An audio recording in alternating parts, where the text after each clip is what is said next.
Aqui está tudo ok. Então, primeiro, boa tarde a todos. Nós estamos inaugurando mais uma live aqui promovida pela BGD. Hoje, gentilmente, estamos aqui com o Ricardo Costa, aliás, que gentilmente está nos cedendo o horário para nos ajudar aqui. O Ricardo Costa, para quem não conhece, é um especialista do setor elétrico, já trabalha há muitos anos no setor elétrico. A empresa dele é especializada no setor de geração distribuída. Ele é conselheiro da BGD, já nos acompanha há alguns anos com toda a sua experiência. E nós o convidamos hoje porque ele conhece profundamente o Código Brasileiro de Energia Elétrica, em especial o capítulo de geração distribuída. Foi um dos profissionais, junto com um grupo bastante grande, heterogêneo, multidisciplinar, de várias associações, que ajudou a equipe final a escrever o código, Por isso que nós sempre o convidamos, quando vai falar desse assunto, poucas pessoas no Brasil têm extensão do conhecimento, sem querer jogar muitas flores em você, mas poucas pessoas têm extensão de conhecimento. Existem vários profissionais do Brasil que conhecem profundamente. Com certeza o Ricardo, dentre poucos, é um desses. Então, boa tarde, Ricardo. Obrigado aí pela sua presença. Obrigado, Carlos. Para mim sempre é um prazer participar dessas lives aqui da BGD e contribuir ao máximo com o setor elétrico, com a geração distribuída, no que tiver, obviamente, dentro das minhas possibilidades. E estou aqui para ajudar no que for necessário, esclarecer todas as dúvidas que o pessoal tiver. Sim, a ideia é essa, é uma live, ela é curta, no máximo 1 hora, de perguntas e respostas, qualquer tipo de pergunta. A gente recebeu algumas já previamente por e-mail, outras vão ser colocadas aqui no chat. A nossa ideia é responder qualquer pergunta, Se tiver uma nova, uma diferente, que a gente não conheça, a gente vai tentar responder e encaminhar a pergunta. O objetivo é esclarecer o máximo possível e também compartilhar a informação. Está até no estatuto da BGD isso, compartilhar a informação. Isso para nós é muito importante. Eu estou aqui abrindo a minha tela já algumas perguntas. A primeira é mais ou menos óbvia, e eu vou começar respondendo, se você não se importar, Ricardo. Por que a BGD apoia o Código Brasileiro de Energia Elétrica? Perfeito. Bom, é uma longa história, eu vou tentar ser muito curto, mas basicamente o Código Brasileiro de Energia Elétrica ele abrange muitas coisas, A BGD apoia o setor, o capítulo de geração distribuída que está contido no código. O código todo é muito bom, nós achamos que ele traz inovações para o setor brasileiro, mas nós não estamos focados no código, Ele foi feito por uma equipe muito boa, é defendido hoje pelo deputado Lafayette Andrada, que é o presidente da Frente Parlamentar de Energias Mistas, a qual a BGD foi signatária, participou da fundação dessa frente parlamentar há 2 anos atrás, e ele também é o relator do novo Código Brasileiro de Energia Elétrica. Dentro do código tem um capítulo sobre geração distribuída que trata do nosso negócio, exatamente do setor que nós atuamos. Isso começou a ser escrito por um grupo multidisciplinar, como eu falei no início, a qual a BGD fez parte. Alguns especialistas da BGD participaram ativamente disso. Então, faz todo sentido nós apoiarmos um trabalho que nós colaboramos para construir. E conversando com todos os entes do mercado, esse grupo não participou somente da BGD, participaram outras associações. Nós conversamos, essa equipe conversou com a Câmara de Comércio de Energia Elétrica, com a EFE, com o Ministério de Minas e Energia, com a ANEEL, com outras associações, com a Associação das Distribuidoras também foi sondar para ver se era factível, executível. É claro que eles não concordam com os pontos colocados, tem outro enfoque nessa associação, mas nós trabalhamos no que realmente a gente acredita que seja factível e execuível de ser aprovado rapidamente. Nós precisamos de uma segurança jurídica no mercado. Do ponto de vista político, nós não temos a menor dúvida, é o projeto que tem maiores chances de ser aprovado rapidamente. Segundo o projeto original, vou até explicar aqui, era para ser aprovado no início desse ano. Na iminência de ser apresentado como substitutivo de um outro PL que já estava andando na Câmara, devido a um acordo entre as lideranças, ia ser feito esse procedimento. Veio a pandemia, infelizmente, não conseguiram apresentar o capítulo como substitutivo de outro projeto de lei. E aí, realmente, nós todos ficamos aguardando o Congresso voltar às votações normais, nesse período da pandemia, votando os assuntos referentes à pandemia. E a nossa expectativa é que, neste segundo semestre, isso seja colocado em votação. Como é um projeto que buscou o consenso, é o que mais tem chance, sem dúvida nenhuma, inclusive das conversas que nós temos tido com as lideranças do Congresso, é o que mais tem chance de ser aprovado.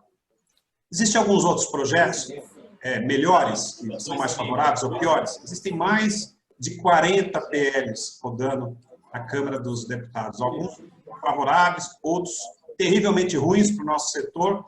Esse projeto é o que nós acreditamos, que nós trabalhamos, que nós temos absoluta convicção que é o melhor para o setor de geração distribuída, para todo o setor, como um todo.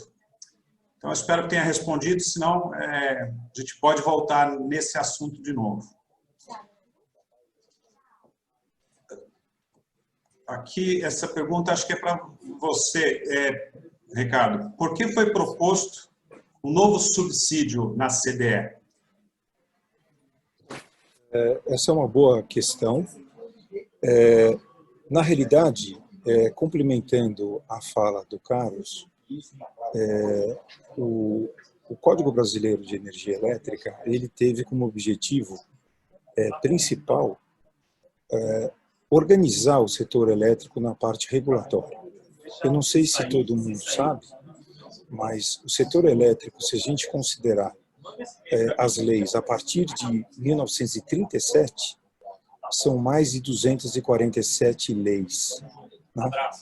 E eu não sei se também todo mundo está acostumado com esse detalhe, e a gente pode ver até na MP 998 agora, que ela teve 205 emendas, sendo delas 31 sobre temas que não estão tratados na MP, que são correções de outras leis. Então, no histórico do setor elétrico, nesses processos de votação do Congresso, sempre aparecia numa lei que tratava de um tema, acabando corrigindo 2 ou 3 artigos ou parte de artigos de outras leis. Então, hoje, em 2020, a gente tinha em vigor 247 leis, sendo que temas eram tratados em várias leis. O Código, na realidade, é uma compilação de 47 leis. As 47 leis que mais tratam o setor elétrico para ficar num único ambiente de uma forma organizada. Esse foi o principal motivo do Código Brasileiro, de tal forma a dar segurança jurídica para a operação. Bom, para responder o que o Carlos colocou, eu vou dar um passo atrás para dizer que todas as operações feitas no setor elétrico, quando são tratadas a nível de Congresso, elas são muito discutíveis. Eu vou citar só alguns exemplos que a gente viveu a curtíssimo prazo e que todo mundo do setor conhece e viveu. Então, um deles foi, por exemplo, a abertura do PLD, o PLD horário, que agora vai entrar em janeiro. Uma discussão bastante longa, onde foi discutido todos os critérios, com várias associações, muitas contribuições.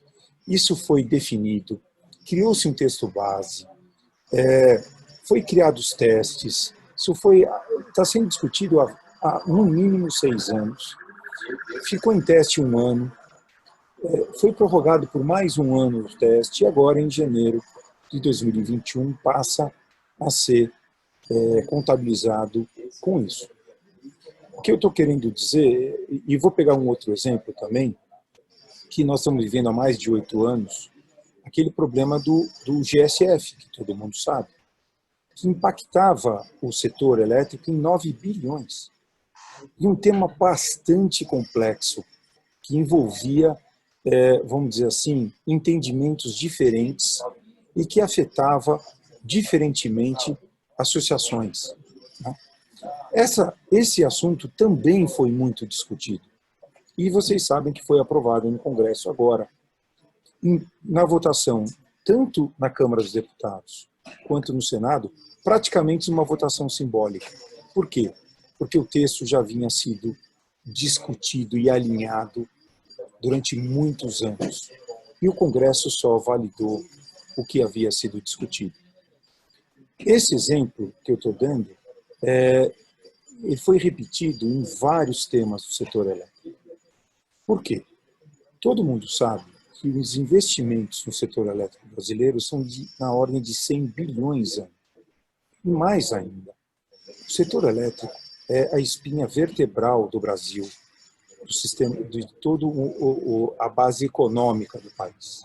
Se você não tiver uma energia elétrica barata e estável, você não consegue fazer o crescimento de uma economia. Então, ela é fundamental. E, por ser fundamental, qualquer modificação, qualquer aspecto que tenha um impacto no setor elétrico, ele é muito discutido. E até que se crie o que a gente chama de consenso, para que ele possa ser aprovado. Porque sabem das repercussões que uma tomada de decisão equivocada pode causar. E a gente viveu isso numa MP, na 579, da época da Dilma, que realmente trouxe uma repercussão para o Brasil enorme e não boa, como todo mundo sabe. E que a gente vive reflexos desde hoje, até hoje, de uma medida tomada em 2012. Por isso que essas questões do setor elétrico são muito discutidas. Agora entrando na questão da pergunta da CDE. Quando foi construído esse texto e foi feita essa discussão, foi envolvida todas as associações, desde a ABRAD, a Abrace, a Abracel, todas as agências que representavam a área de geração, como a BSolar, a BGD e tantas outras. E foi buscado um equilíbrio onde a remuneração do fio, por exemplo, fio B, como está escrito na proposta, pudesse ocorrer imediatamente para as distribuidoras. E aí, nós não estamos falando das distribuidoras de energia elétrica, como se fosse um suporte para as geradoras, as concessionárias. Porque as concessionárias, hoje, no setor elétrico, elas são a conexão de todo o consumidor com o setor elétrico em si. Obviamente que quando você vai conectar numa concessionária, você não trata com a empresa de transmissão, você não trata com os geradores, você não trata com a CCE, você não trata com nada. Você simplesmente interage com a concessionária que faz todo esse papel representando o setor inteiro. E, na realidade, todos os valores que envolvem o setor elétrico simplesmente passam pela distribuidora. Ela não fica com esse resultado. Ela é, na realidade, um ponto de conexão com o consumidor. Dito isso, a concessionária precisava acertar nesse fluxo de caixa do setor o recebimento. Só que nós, na área de geração distribuída, precisávamos ter uma transição para que a geração distribuída possa evoluir e crescer de forma sustentável. E daí existe um encargo que trata exatamente desse tema e chama CDE. A CDE, para ser utilizada, ela tem algumas características. É o que torna a definição da própria encargo. Um deles é que precisa ser determinado um prazo de utilização, um período de utilização claramente estabelecido. Segundo, precisa ser estabelecido um critério de entrada e de saída desse encargo. Isso, se vocês entrarem na questão da CDE, você vai ver que isso existe, por exemplo, para o carvão mineral, que vocês sabem que está lá. Só para você saber, sai da CDE em 2027. Né? Teve um período, teve uma razão dele entrar. Rural está saindo também, tem um programa de descontratação. Está sendo tratada agora a descontratação do fio, do desconto de fio, também sair da CDE, isso está em discussão. E como outros pontos dentro da CDE.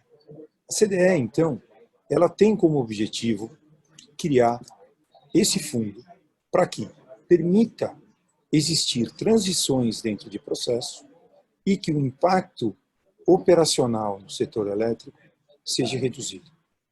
Então, esse desenho da utilização da CDE foi feito junto com o Ministério, a ANEEL e a maioria das associações, inclusive com a ABRAD, né, para que conseguisse ter estabilidade de utilização. Então, essa utilização está, vamos dizer assim, dentro do rol dos temas que está acordado, pelo menos, para ser tratado isso em Congresso.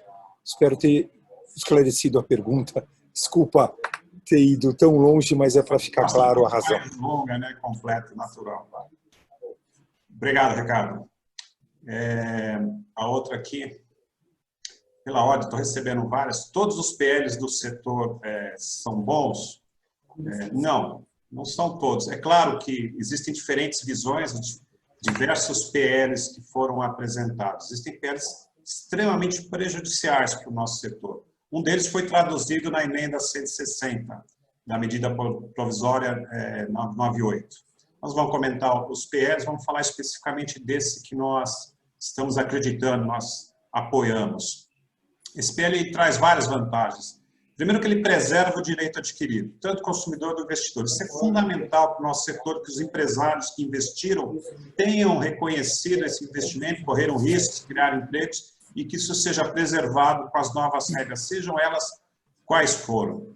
Esse PL ele dá segurança e previsibilidade ao investidor, pois ele delimita datas ao invés de percentual. E é claro, como o nosso setor ele é de capital intensivo, todo empresário, toda empresa, ela quer saber a data em que as regras mudam, né? Ou pelo menos que é feita a transição.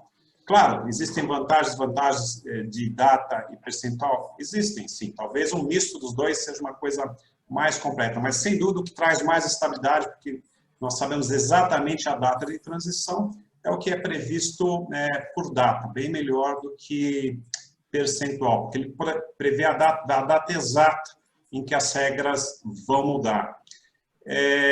Outra coisa interessante nesse é que ele insere mais de 70 milhões de consumidores no sistema de compensação de energia. Por quê? Porque elimina o custo de disponibilidade para o consumidor. Isso cria um novo mercado para nós de por volta de 70 milhões de novos consumidores que não conseguiam ingressar em GD com retorno econômico exatamente pelo custo de disponibilidade, que da maneira que a regra é hoje, isso foi lá de 1966 ou 64, se eu não me engano, o consumidor paga 2 vezes a taxa de disponibilidade. Esse PL ele prevê o fim da taxa de disponibilidade para o consumidor. Então, isso vai criar um novo mercado e permite mais pessoas que se usufruem dos benefícios da geração distribuída. Introduz a TUS de G, que é 1/3 ou 1/4 do valor da TUS de D, que é utilizada hoje. Foi amplamente discutido com vários setores. Esse e outros motivos nos levaram a considerar que, do ponto de vista técnico, a qualidade técnica é bem superior, melhor, vou colocar de uma maneira diferente. É um PL de alta qualidade técnica. Foi preparado por pessoas que conhecem profundamente e focado especificamente no nosso mercado. Traz definições que não tinham no setor, enfim, ele é repleto de condições técnicas e chances políticas de ser aprovado. Aqui já tem mais uma pergunta. Qual a diferença entre TUS de G e TUS de D? Isso é contigo, Ricardo. Bom, TUS de G e TUS de D. Uma é a TUS de ligada à geração e outra é a TUS de ligada à carga, né? Então, a unidade consumidora, ela paga a TUS de D, que é a TUS de carga, que quando ela é concebida, quer dizer, quando se define o rateio, vamos dizer, de uso do sistema de distribuição, e ela é composta, como é que ela é constituída, calculada, né? Ela considera uma série de elementos para transformar um assunto que é bastante técnico e detalhado, na constituição dela se considera que a energia está vindo lá de cima, lá do grupo A1, né, do sistema interligado, e vai chegar na sua casa ou na sua unidade consumidora. Então, na constituição dessa tarifa, se considera toda a estrutura do sistema de distribuição. Já a TUS de G é uma TUS de aplicada para geração. Tá? E especificamente para a TUS de G, ela tem uma aplicação diferente quando se trata de usinas que se ligam no sistema interligado, que nós não vamos entrar em discussão aqui, mas nas usinas que se conectam no grupo A4, que é especificamente a conexão que a geração distribuída faz, na composição desse cálculo, você não utiliza a estrutura inteira do sistema de distribuição. Considera-se que toda a energia gerada, injetada, que é uma injeção, geração, né, é consumida naquele barramento que a gente chama. Então, por isso, ela tem uma estrutura de custo muito menor, na ordem de 4 vezes, como o Carlos Evangelista falou. Então, a aplicação da TUS de G para a geração distribuída é um grande passo de redução de custo para o setor inteiro, né? O que facilita ou realoca melhor os custos da operação e de forma muito mais adequada. Então, a TUS de G, como te falei, ela serve para tratar da conexão de uma usina no grupo A4, que nós estamos falando, e a TUS de D é a TUS aplicada à carga, né, da unidade consumidora, como estou falando o próprio nome, ela consome energia, pois ela pega energia do sistema. Obrigado, Ricardo. Deixa eu ver outro aqui.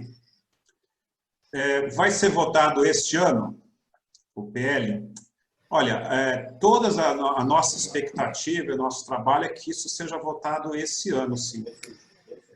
Porque nós precisamos de uma segurança jurídica regulatória para o mercado continuar crescendo cada vez mais, os investidores e prosumidores continuarem investindo em geração distribuída. É claro que no segundo semestre nós temos algumas complicações, que é as eleições. Então, o nosso Congresso não vai conseguir votar tudo que tem para votar, existem outras coisas importantes no país ocorrendo concomitantemente, mas o nosso trabalho, tudo que era a estratégia inicial de ser votada no início do ano, foi transferido agora para o segundo semestre.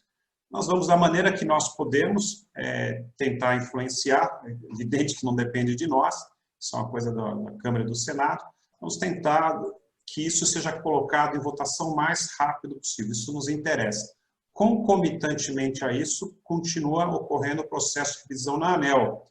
Esse não pode parar, ele já estava previsto na 687 de 2015, ele seguiu todo o trâmite normal até que a ANEEL propôs aquele texto em outubro do ano passado, aquilo causou uma comoção nacional, aquele texto não satisfazia, não agradou ninguém no mercado, que atuava no mercado, exceto as distribuidoras que gostaram daquele texto, mas a maioria absoluta do mercado achou que aquele texto era inadequado, eu diria que ele era terrivelmente ruim para a geração distribuída, o que ocasionou todo esse movimento para nós tentarmos uma regulação via projeto de lei. Concomitantemente com isso, a ANEEL continua conduzindo o processo de revisão, do meu ponto de vista, conduzindo com maestria agora. Houve uma diferença muito grande na postura do órgão regulador, agora está ouvindo todas as associações, está conversando com todo mundo, tentando achar o que é de consenso entre todas as associações e players do mercado, para ir tentar trabalhar somente os pontos de conflito, de eventual conflito, que é basicamente a transição e o valor da remuneração do fio, aos pontos conflitantes. Deixa eu ver aqui mais. Posso complementar a tua resposta, Carlos? Um ponto importante que mostra a intenção do governo de tratar isso a curtíssimo prazo como eu falei já inicialmente, Esses temas importantes do setor elétrico, e a geração distribuída é um deles, ela, quando chega do que nós chamamos de maturidade do acordo, quer dizer, onde existe uma linha de convergência, esse texto corre e realmente é aprovado a nível de Congresso. Como o Carlos colocou, o Efraim, o diretor da ANEEL, que assumiu a posição do LIMP na condução da geração distribuída, ele está realmente conduzindo muito bem esse tema. E queria até informar que o Ministério também está tratando o tema, através do LIMP, e estão tendo muitas discussões lá também sobre a convergência desse texto. A parte boa é que todos os agentes envolvidos estão percebendo que essa convergência, se já não existe, ela está muito próxima, né? O que facilita a discussão e a pauta disso no Congresso para a gente ter uma aprovação disso no menor prazo possível. Obrigado, Ricardo. Aqui o João Paulo está perguntando, a aplicação da TUSD também abrangerá os sistemas já conectados e que atualmente usam a TUSD? Sim. Complementando, né? Isso significa que vai cair o custo de algumas conexões atualmente. Bem, você sensivelmente. Leu. João Paulo leu o texto, exatamente. Vai cair. Sensivelmente. Poucas pessoas é uma melhor. perceberam isso. A nova regulamentação, se aprovada em 2020, começa a vigorar a partir de quando? Existirá regra de transição? Então, esse é um tema. Esse é um tema importante. Toda regra nova, isso não é uma característica da geração distribuída, ela precisa de uma transição. Tá? Isso é um conceito regulatório que a ANEEL segue e sempre seguiu. Né? Então, obviamente que quando você pega o texto atual, você vai ver inícios de transição, por exemplo, em 2021, janeiro, tal. Isso porque o texto está velho, tá certo? A gente começou a discutir isso há um ano atrás. Né? Quando isso chegar na redação final, ou num texto final, que vai ser tratado efetivamente em Congresso, essas datas vão ser ajustadas. Obviamente que a gente vai ter um período de transição normal da regra atual e para começar a regra de transição. É normal, isso não quer dizer que na geração distribuída será seguido, mas é normal a agência tratar com essas regras de pelo menos 12 meses. Né? Quer dizer, sai uma resolução, a vigência do início de uma transição começaria a ocorrer 12 meses após a publicação dessa nova resolução, para daí aplicar as regras de transição. Então, é possível de se pensar que a regra de transição tenha um vigor de manter a manutenção das regras atuais para quem protocolar os projetos dentro da concessionária, deve permanecer por um ano e depois iniciar uma regra de transição. Obrigado, Carlos. Essa pergunta aqui faz parte de outra. Sobre a CDE, quando você comentou, é necessário a aprovação da ANEEL para a CDE? Não, a utilização da CDE é prevista em lei. Né? A CDE é um comando que precisa ser dado numa lei. Tá? Dada esse comando em lei, a ANEEL simplesmente regula, porque, na realidade, acho que vale a pena essa discussão aqui. Quando a gente está falando do texto do PL, quem conhece o texto, vocês estão vendo que ele é bastante complexo e completo. Né? Obviamente que uma parte razoável, e a gente não sabe qual delas, seria uma parte que deveria ser tratada numa regulação infralegal, quer dizer, numa resolução. Né? Tem um grau de detalhamento que não é adequado para a lei. Né? Essa divisão ainda deve ser feita. Quer dizer, depois que chegar no consenso de, ok, esse é o texto, né? São todos os pontos que estão aqui tratados, existe uma convergência completa nessa questão, ok. ANEEL, Ministério, Congresso, que a gente deixa em resolução, o que fica efetivamente em lei?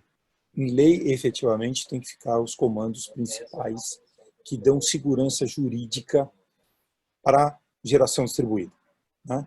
E o que entra numa norma infralegal, que seria a questão de uma resolução, são aquelas mais ligadas à questão operacional mesmo, que vai estar ligado mais a Prodist, coisas assim do gênero, que, estando num instrumento infralegal, é mais simples de você melhorar, ajustar e dar o ajuste certo para a permanência da regra. Então, respondendo, é assim, a CDE é definida em lei. Tá? Lá em lei que vai ser determinada a aplicação e como ela é feita. Dito isso, ela é simplesmente aplicada. Não precisa ser aprovada na ANEEL especificamente. A ANEEL normalmente calcula para o ano seguinte, né? Tudo bem. O orçamento, sim. Né? O orçamento da CDE costuma sair em novembro, tá? Onde é feita a definição do valor que deverá ser recolhido pelas distribuidoras no ano seguinte. Se foi essa a pergunta, sim. O Congresso ele é soberano, o que ele decidir nesse ponto não é necessário consultar nenhum outro órgão. Isso, é isso aí. Deixa eu ver o que mais aqui. Tem 3 perguntas aqui. Uma aqui, com certeza você. Eu citei no começo, mas vou passar para você depois. Outro é, o custo de disponibilidade vai acabar para todo mundo? O projeto de lei prevê o fim do custo de disponibilidade para os prosumidores. A quem ingressar em geração distribuída em baixa tensão, né, a microgeração, não vai ter mais custo de disponibilidade. Isso vai viabilizar a entrada de mais 70 milhões de consumidores no nosso mercado, que é o pessoal de baixa renda, ou o pessoal que tem a conta de energia, né, a fatura de energia, ou conta de luz muito baixa, que não podem se beneficiar das vantagens da geração distribuída exatamente por causa do custo de disponibilidade.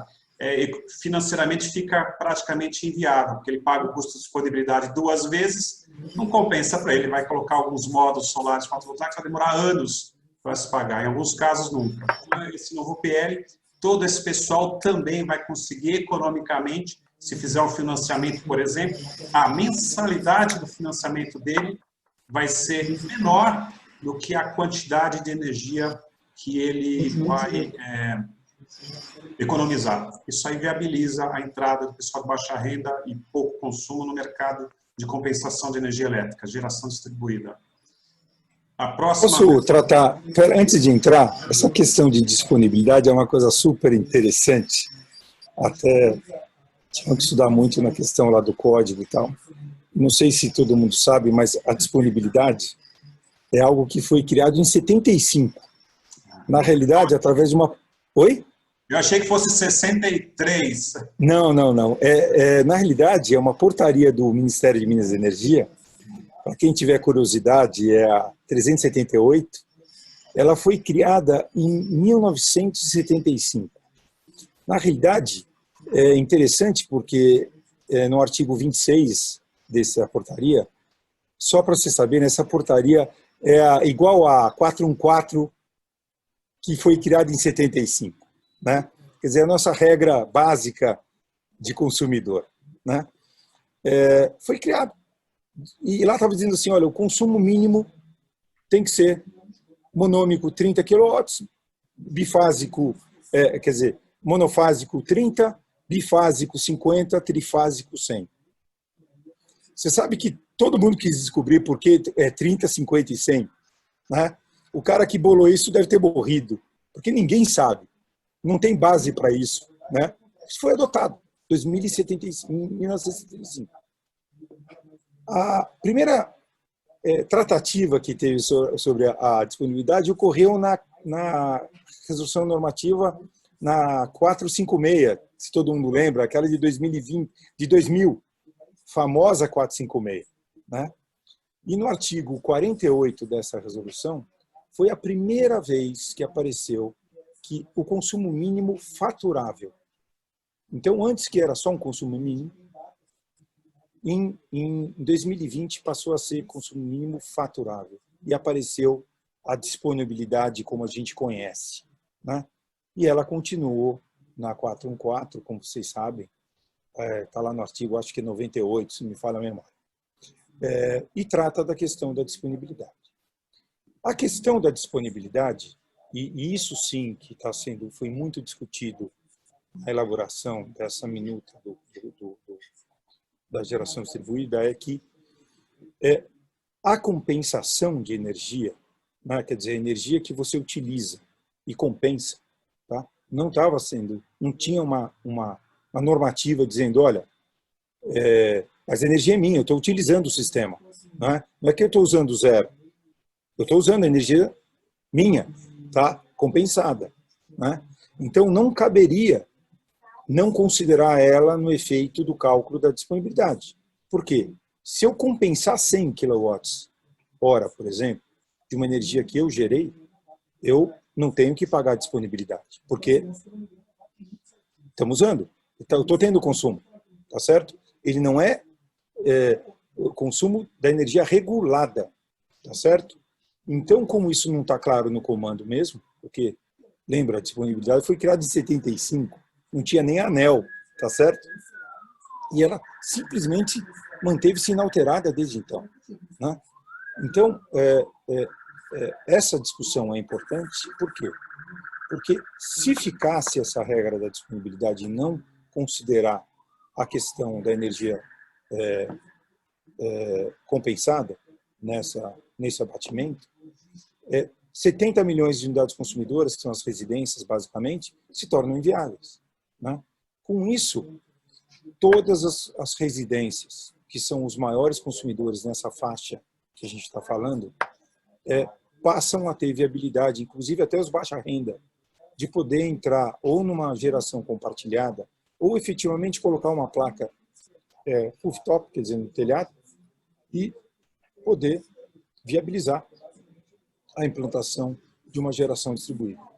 Essa é uma mudança bastante importante do projeto de lei, do texto que está sendo discutido, e também já está na fase está naquela lista dos consensos, que já está consensuado essa posição. E até para dar um peso até maior, isso está sendo até uma solicitação do Congresso para deixar isso bastante claro, para que permita que esses 70 milhões de unidades consumidoras possam entrar no mercado da geração distribuída. Obrigado, Carlos. Eu que agradeço. João Paulo tem uma pergunta aqui. Como o PM trata as alterações de titularidade das unidades geradoras após a alteração das regras? Se manterá a regra atual ou alteração de titularidade enquadrar a unidade geradora nas novas regras? Essa pergunta é muito boa porque isso tem dado muito problema, troca de titularidade. Né? Então, eu vou fazer a resposta e depois justificar ela. Vai manter a regra atual, vai poder fazer a troca de titularidade a qualquer momento. Tá? Agora, a razão. Por que a ANEEL estava colocando esse assunto da troca da titularidade? Porque ela queria inibir, ou melhor dizendo, arrancar do setor a comercialização de pareceres, né? Que era a posição defendida pela ANEEL, né? Para entrar esse comando de não permitir a troca de titularidade. No entanto, nessa discussão com várias agências, associações, e não só da parte de geração distribuída, não só da solar, foi mostrado que isso criaria um impedimento bastante grande. E mais, se isso teria base legal até, porque criaria, no final do dia, uma restrição à utilização do sistema de distribuição, poderia até ser interpretado dessa forma.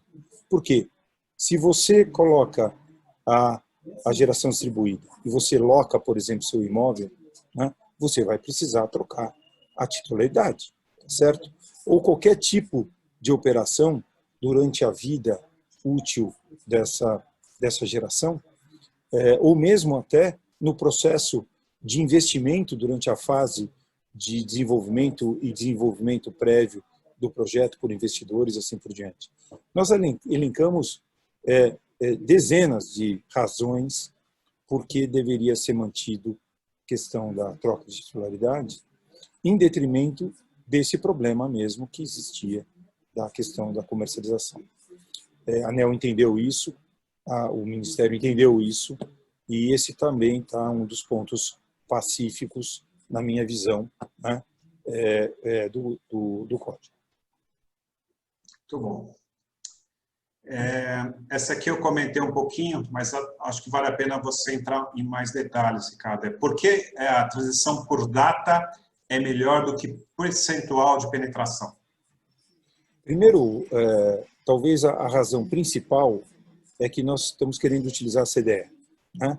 Como eu expliquei inicialmente, para que a gente consiga ter aprovação disso, porque, lembra, o texto acaba sendo um texto de consenso, né? E depois, eu acho que é importante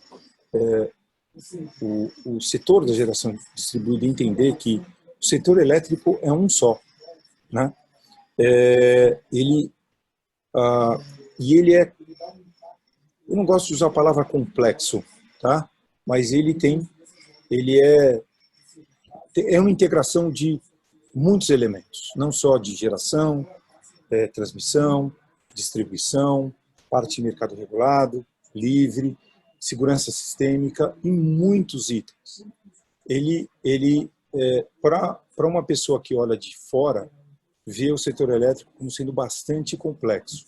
Mas, na realidade, ele é uma interação de muitas atividades para manter o sistema estável e seguro, né? Dito isso, é muito importante todo mundo entender a razão de você ter um consenso entre todas as áreas do setor. Porque a geração distribuída, ela causa um impacto. Aí eu não estou falando positivo ou negativo, estou falando ele é um elemento importante do setor elétrico e vai ser um elemento importante da matriz. E por isso ele tem que ser pensado e ver todas as interações dele com o setor. Por isso que precisa ter um acordo. E dentro desse acordo, não adianta a gente criar uma regra que atenda exclusivamente à geração distribuída. É óbvio, agora eu vou falar como Ricardo, na pessoa física. É óbvio que a regra atual, se pudesse ser mantida, inalterada, seria ótimo, né? Ótimo. Perfeito. Para que mexer nela? Ela funciona. Nós estamos trabalhando com ela desde 2012. O setor está crescendo, tem mão de obra, tem tudo. Não vamos mexer nisso daí.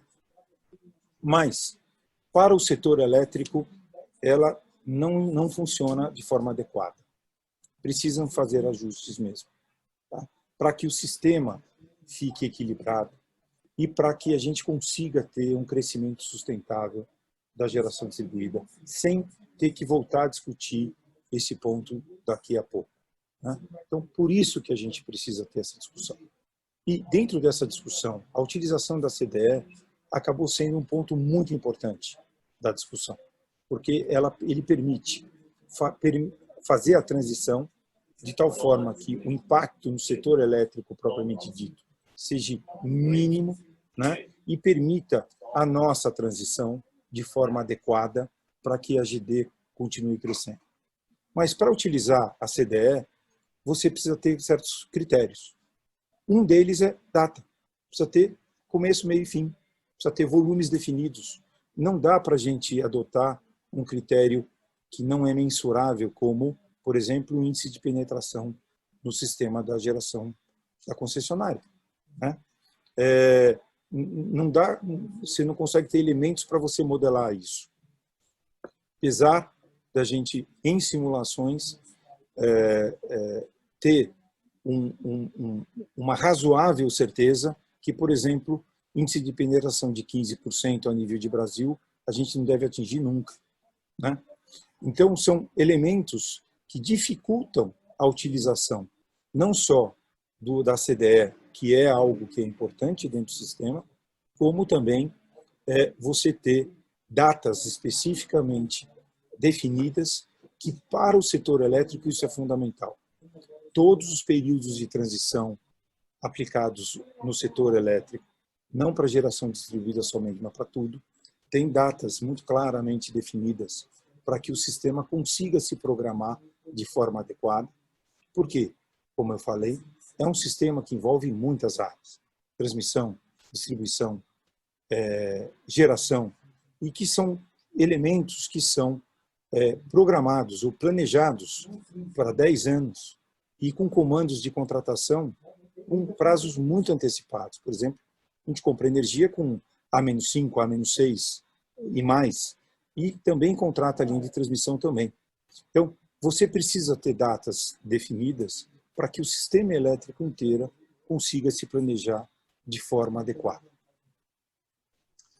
Se me permite complementar um outro ponto de vista também, mas na mesma linha, Ricardo, se você faz com percentual, corre o risco de uma região, por exemplo, vai uma empresa de maior porte, ou até uma ligada às distribuidoras, por exemplo, que a gente sabe que existem também, as que trabalham no setor de geração distribuída, adquire os pareceres de acesso que estão no mercado e numa tacada só atinge o percentual de penetração. E aí todos os outros ficam a ver navios com um monte de projetos, o famoso morre abraçado com o projeto, porque naquela região já atingiu percentual, uma ou duas únicas grandes empresas atingiram todos com alguns projetos que já estão até prontos, né? Já estavam prontos, digamos assim. Outra pergunta aqui do Juliano Alegretti, como separaram geração residencial de comercial? Não seria melhor micro e mini geração? Naqueles 4 cenários, entendeu? Pergunta. Vocês lembram que eu falei que teve um comando do Congresso? Obviamente que nessa conversa todos participam da discussão. E o Congresso queria efetivamente estimular bastante as residências. E para isso eles sugeriram ou mais até pediram, na época, que fosse criado a figura da compartilhada, que a gente chama, exclusivamente de residências. Por quê? Porque eles queriam dar um tratamento especial para isso, mesmo sendo uma planta remota. Tá? É importante colocar para todo mundo que o setor elétrico vê de uma forma bastante diferenciada o que é geração local do que é geração remota. Tá? Dá para perceber as razões, né? O porquê dessa forma diferente de ver as duas formas. No entanto, o estímulo para as residências é muito grande, visto que o Congresso, e também não posso dizer que o próprio parte do Ministério reconhece que para várias residências, principalmente baixa renda ou residências menores, onde as pessoas não têm um poder aquisitivo de fazer a aquisição de kits fotovoltaicos, a remota seria a saída natural, né? Onde uma outra pessoa faria o investimento para eles e eles participariam da planta dessa forma. Então, a utilização disso é focada, tem essa diferença por esse motivo.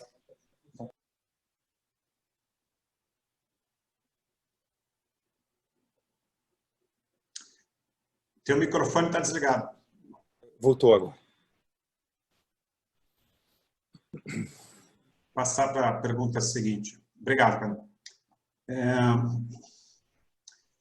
Por que pagar mais? Por que pagar pela utilização da rede? Nós já não pagamos a demanda contratada? Está falando em mini geração. Essa é uma excelente questão, tá? E vou te dizer para todos que esse talvez venha sendo a discussão dos últimos 2 anos, tanto com a ANEEL quanto com o Ministério.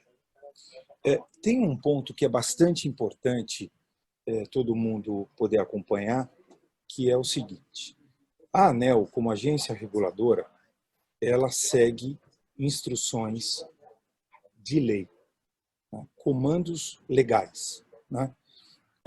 A ANEEL, ela não pode contrariar uma lei, né? E nem criar leis. Isso é uma questão do Congresso Nacional que define essas regras. Dentro disso daí, é importante colocar que, na regra atual do setor elétrico, não existe alguns comandos que são importantes. Um deles, não existe o reconhecimento de sinal locacional ou benefícios locacionais. Segundo, não existe comando que hoje permita o reconhecimento de benefícios ambientais ou socioeconômicos. Tá? O benefício ou o impacto horário, sim, foi alterado, tanto é que está entrando o PLD horário aí em janeiro de 2021.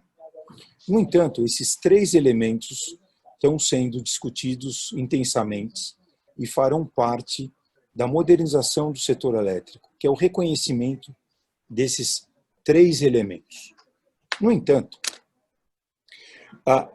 esse benefício, efetivamente, ele ocorre quando a geração distribuída ela é feita de forma equilibrada junto com a concessionária. É como que a gente chama de criação de, ao que a gente está chamando de microgrids, né? Onde a geração distribuída efetivamente vai ter uma atuação junto com o sistema de distribuição da concessionária.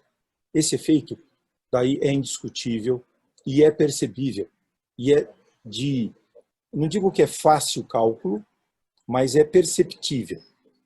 Tanto é que isso que eu estou falando é uma realidade, que não sei quem está acompanhando, mas a Copel está fazendo uma licitação agora, de geração distribuída na área dela. Ela vai comprar, se me falha a memória, 1,9% de toda a carga dele. Isso vai dar 250 mega em geração distribuída, exatamente para operar em pontos específicos da rede dela, porque ela reconhece os seguintes benefícios: redução de perda, prorrogação de investimentos de ordem de 10 a 15 anos, melhoria do DEC e FEC, melhoria de estabilidade do sistema, redução de custo de contratação de transmissão e outros, todos os benefícios que nós dos fluxos de potência. Estamos falando há 2 anos, né? E com cálculo. Essa solicitação da Copel foi feita para a ANEEL, porque a ANEEL tem que aprovar esse tipo de leilão, porque é feito através de leilão, de tal forma que isso componha a matriz regulada da Copel. E a ANEEL reconheceu esses benefícios. Só que no cálculo desses benefícios bate com os cálculos que nós fizemos, né? Porque no final do dia teria que bater mesmo, mas já com o reconhecimento desses benefícios locacionais. Então, o que nós estamos dizendo aqui é que a utilização da rede, a geração distribuída, gera um impacto na ordem de 28% do sistema de utilização. Isso calculado por todas as formas possíveis. Na realidade, não é o fio B. É um pouco do fio B, um pouco do fio A, um pouco de redução de perda, um pouco... Mas a composição dá 27%, 28%. Que isso equivale a fio B, a nível de porcentagem. E que ficaria mais fácil a aplicação. No entanto, o que nós estamos fazendo para corrigir exatamente a resposta, pergunta que foi feita?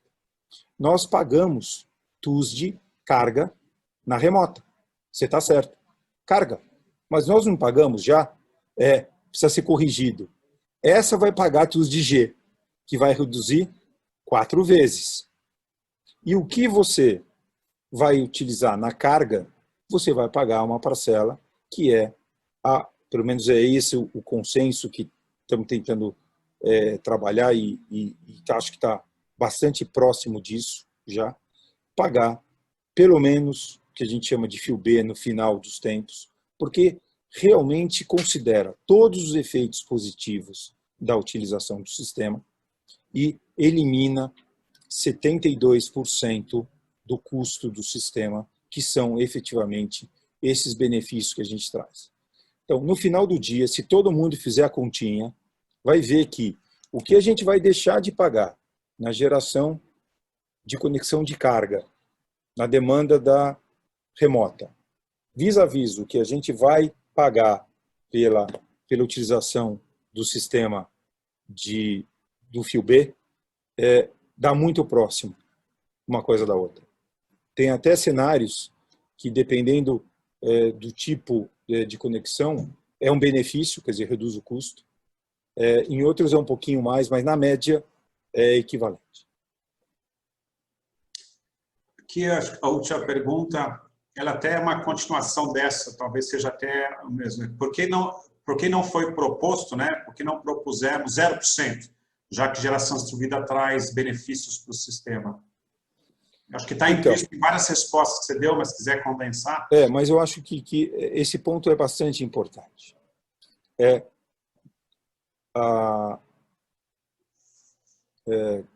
Eu quero ver como é que eu vou formular essa resposta. O setor elétrico inteiro ele está num processo de modernização.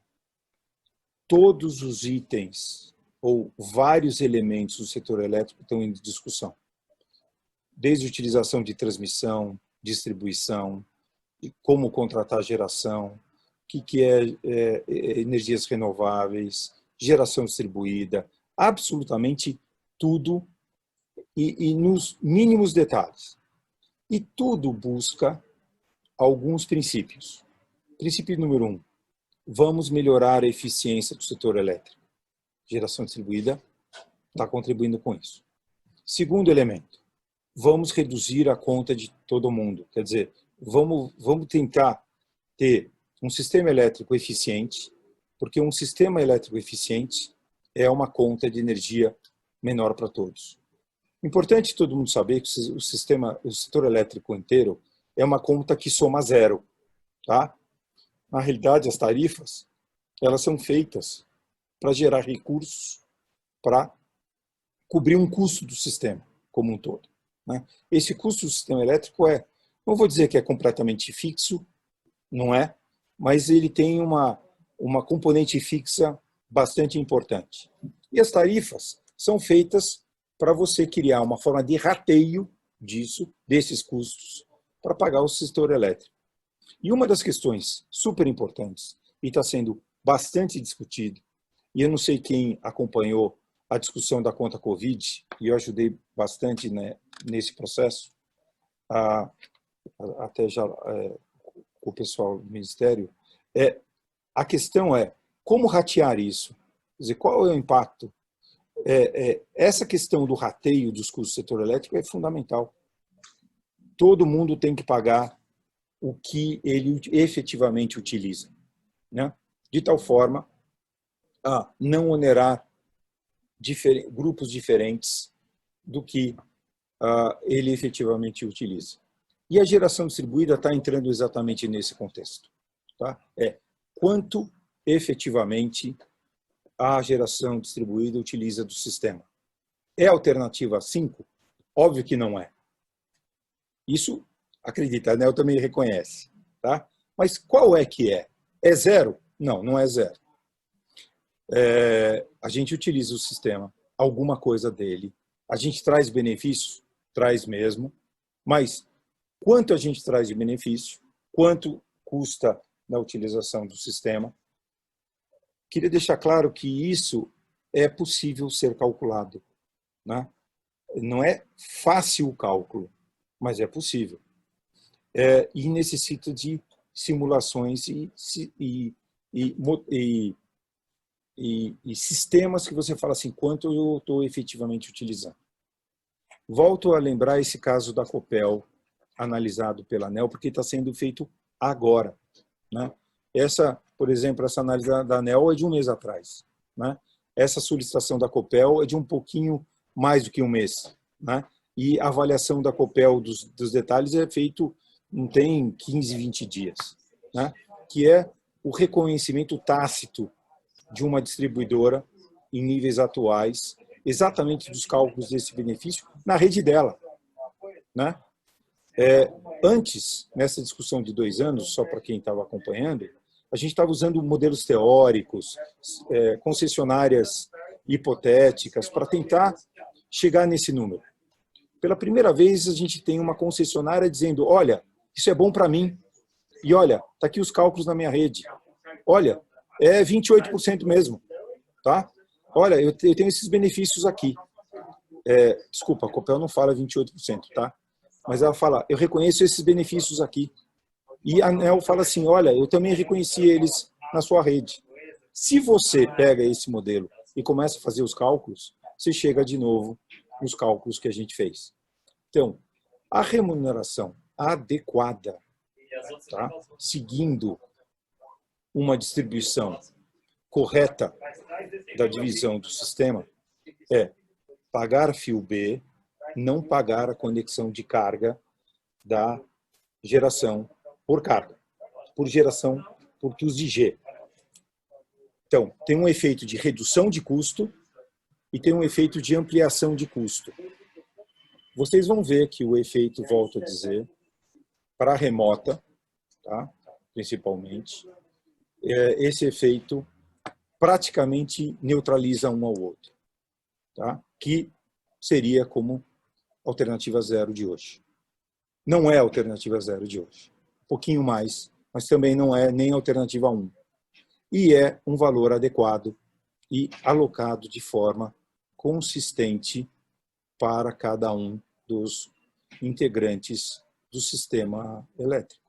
Então, isso é defensável e daria uma segurança para a expansão da geração distribuída com um instrumento legal que daria sustentabilidade para que não só a Copel, mas todas as distribuidoras estimulassem a entrada da geração distribuída no sistema delas e a gente ampliasse muito mais o nosso mercado. Eu só vou fazer uma aspas com vocês, que a gente tem cabelo branco não é à toa, né? Mas eu sou do setor elétrico de 95, né? E não sei se o Carlos sabe, mas a primeira operação do setor elétrico de geração incentivada fui eu que fiz, estruturei ela, na época do ASMAI, é a 01, né, do setor. Bom, vocês não acreditam o que foi a briga de Mercado Livre. Isso que a gente está vivendo agora é até fichinha do que foi a resistência das distribuidoras na época, quando foi feita a abertura do Mercado Livre, né? Dificultando ao máximo a abertura do mercado, a migração, os custos e assim por diante. Até que vai passando o tempo, as partes se encontram, entram em acordo, ajustam um sistema equilibrado que começa a funcionar para todo mundo. Hoje, em 2020, as distribuidoras é que estão brigando para o mercado inteiro virar livre, né? Então, a gente vai viver a mesma coisa com a geração distribuída, desde que a gente passe pelos passos adequados e ter uma discussão madura, técnica, buscando o equilíbrio, envolvendo todos os elementos do setor elétrico, buscando uma forma sustentável para que, no final do dia, o impacto na área da geração distribuída seja o mínimo possível e, em contrapartida, a gente tenha uma ampliação bastante grande do nosso mercado, né? Como a gente falou, não só na parte das residências, mas tendo até as próprias distribuidoras estimulando a entrada da geração distribuída nas áreas delas, né? Como a Copel está fazendo, através de contratação de 250 MW. Né? Então, esse ponto de equilíbrio, ele existe. E agora o Ricardo, de novo, na pessoa física dele. Se eu fosse dar uma recomendação para todos nós, e nós que utilizamos a geração distribuída, né, a busca de um consenso e de um texto único e uma união é fundamental, porque isso vai permitir que o sistema se estabilize de forma eficiente e sustentável, para que a gente consiga ter uma expansão do nosso mercado de uma forma bastante razoável, porque ela ocorrerá. Não tem dúvida, o setor elétrico vai necessitar da geração distribuída em médio prazo.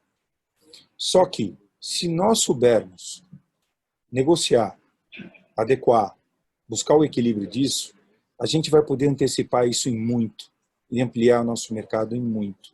E eu recomendo que o texto seja de comum acordo com o setor inteiro, porque vai facilitar muito a aprovação no Congresso e a continuidade disso, do que simplesmente a gente tentar forçar um texto que nós sabemos que talvez não seja adequado para o setor elétrico. Para a geração distribuída é o ideal, já falei para vocês. Eu adoraria ficar a resolução atual, 482, não mexe nisso daí não, deixa isso como está, né? Mas não é talvez não seja adequado. Então, vou deixar de novo o meu convite para não só ele, mas todos as pessoas integrantes que estão assistindo da BGD e das outras associações para trabalhar junto nesse processo. Esse é um tema que é nosso. Na realidade, somos todos nós afetados. É por isso. E, obviamente, todos nós temos que ser ouvidos, participar da formação desse bolo, né? E o consenso é fundamental para que a coisa ande. Arrisco a dizer que a velocidade disso ser aprovado no Congresso, como foram algumas perguntas, está diretamente ligada à demonstração de um consenso de todos por um texto. Carlos, desculpa aí me prolongar. Imagina, foi ótimo. Excelente. A gente até passou um pouquinho o tempo que a gente havia previsto, de 1 hora, mas não tem problema, porque foi bastante rico. Apareceu mais uma pergunta, mas ela já foi respondida lá no começo, sobre o direito adquirido dos 25 anos. Está previsto lá no PL para manter as regras atuais para quem já está conectado. E, aliás, até ela começar a valer, o protocolo completo de acesso, as regras continuam nas regras atuais. A partir daí, com as datas previstas no PL, ingressaria no processo de transição previsto no PL. É isso, não é, Ricardo? Se eu não me confundir, devo ter vindo aquilo umas 15 vezes, junto com algumas partes a contribuir. Mas fica a regra atual. Estão vindo sempre sugestões, estão sendo incorporadas, então sempre vale a pena relembrar e reforçar alguns pontos. Eu queria agradecer todo mundo que acompanhou, tanto aqui via Zoom quanto no YouTube. Agradecer o tempo do Ricardo Costa, que sempre se coloca à disposição conosco, sexta-feira, qualquer dia, qualquer hora, para ajudar a esclarecer. E, com certeza, se precisarem outros webinários, lives, o que for, para esclarecer, explicar novos pontos que surjam, fora todos os canais de comunicação que nós temos usados na BGD, e-mail, Instagram, LinkedIn, Facebook, as redes sociais, o WhatsApp, todos os meios de comunicação disponíveis, a gente tem usado para levar a informação para o mercado na medida do possível. Agradeço a todos, obrigado, Ricardo, e bom final de semana para todo mundo. Eu também queria agradecer. Para todos nós. Eu queria agradecer todo mundo. Desculpa se eu não fui claro nas respostas. Eu acho que é fundamental todo mundo entender nos detalhes e todo mundo poder contribuir para a formação desse acordo, né? E me coloco à disposição de todos. Se precisar, procuro o Carlos, se precisar entrar em contato e tirar uma dúvida direta, eu estou aberto para quem precisar, sem nenhum problema.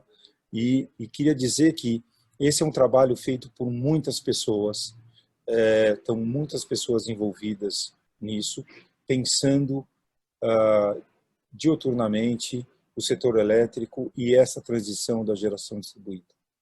Acredita que esse tema é importante para todos nós, e a gente busca uma solução que atenda a todos. Eu que queria agradecer a oportunidade, Carlos. Tá bom, ótimo. Muito obrigado, Ricardo. Tchau. Bom final de semana para todo mundo. Até mais. Até mais.